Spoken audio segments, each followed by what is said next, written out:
Hi friends, welcome to our channel. అందరూ ఎలా ఉన్నారు? అందరూ బాగుండాలని ఆ దేవుణ్ణి మనస్ఫూర్తిగా కోరుకుంటున్నాను. ఈరోజు రెసిపీ ఫ్రూట్ సాలడ్.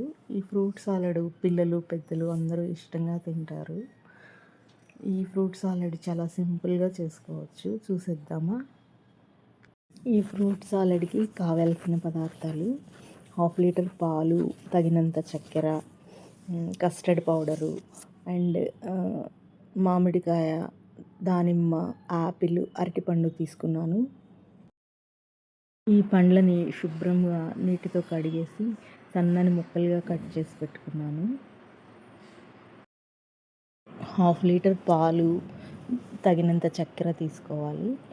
పాలను సిమ్లో పెట్టుకొని బాగా మరగనివ్వాలి.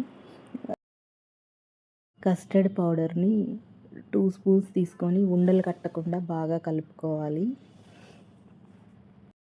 ఈ పాలల్లో ముందుగా కలుపుపెట్టుకున్న కస్టర్డ్ పౌడరు, చక్కెర అన్నీ వేసి బాగా కలుపుకోవాలి. ఈ మిశ్రమం అంతా చల్లారిన తర్వాత కట్ చేసి పెట్టుకున్న ఫ్రూట్స్ అన్నీ అందులో వేసేయాలి.